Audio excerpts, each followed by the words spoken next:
Wala ngang pasok yung mga alaga ko ngayon pero eto, todo luto nga ako para sa aming merienda. Palabok nga bes, ang nirequest nila ngayon kaya naman eto, lulutuan ko nga sila. Pero syempre, naka-budget na palabok lang bes para nga medyo makatipid-tipid. Bali, nagpakulo nga muna ako ng 3 pirasong itlog at eto na nga ang magiging toppings natin. Tapos eto, bumili nga lang ako ng tinapa na 4 na piraso. Buti na nga lang talaga, Diyos ko, maaga ako pumunta sa may talipapa para nga maghanap ng tinapa. Last time kasi bes, ay naku, lagi na lang ako nauubusan. Minsan naman walang tinda, kaya naman eto, nakachamba nga ako bes. Bali lahat nga pala ng tinapa, syempre isasahog ko na nga dito para mas masarap. Bali ang magiging pinakasahog lang kasi ng ating palabok bes, syempre tinapa, tapos eto ngang itlog. After 5 minutes ka bes, eto kumulo na nga at syempre etong noodles naman ang aking pakukuluan. Yung iba nga bes, kapag ka nagluluto ng ganitong palabok, yung noodles nga bes, binababad nga pala na ng overnight. Ako bes, hindi na diretso pakuluyan at pinakukuluan ko nga lang ng mga 15 to 20 minutes kasi nga ang gusto namin dito ay yung malabsa or lusak na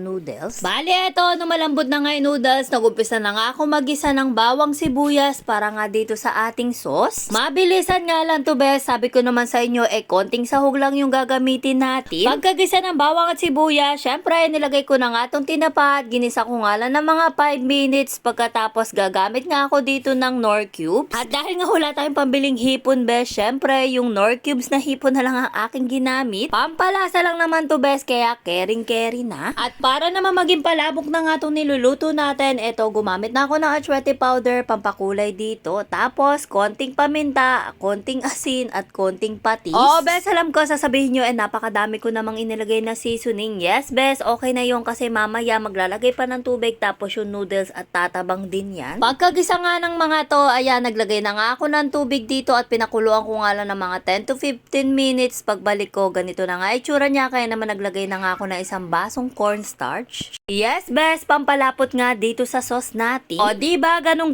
lang, malapit na nga tayo magkapalabo. Sabi ko naman sa inyo, napaka-easy nga lang ng mga sahog natin dito at hindi ka na mahihirapan. Sa simpleng sahog bes, ay meron ka na nga masarap na palabo. Nung medyo naglalapot na nga tong sauce, eto, nilagay ko na nga yung noodles at ayan, hinalo-halo ko nga lang.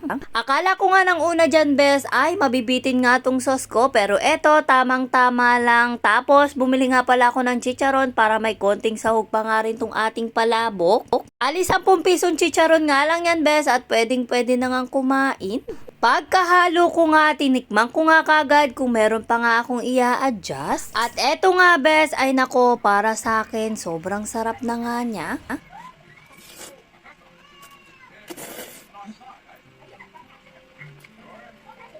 Monti ko na nga makalimutan yung itlog, kaya naman eto, hiniwa ko na nga para magkaroon pa nga to ng sahog yung ating palabok. Pero yung lasa bes, ay sabi ko sa inyo, ilalabang ko at sobrang sarap. Napakadami ko nga nailuto, kaya naman syempre magbibigay nga tayo sa kapitbahay at hindi namin to kayang ubusin lahat. Diba, napakabilis na nga lang ngayong gumawa ng palabok, kaya naman bes, kung nagkikrave ka nga din sa palabok, ay nako, sabi ko sa iyo, wag ka na magpahuli at gumawa ka na nga din. O siya, yun na naman bes, pa-like, share, and follow naman. Bye-bye!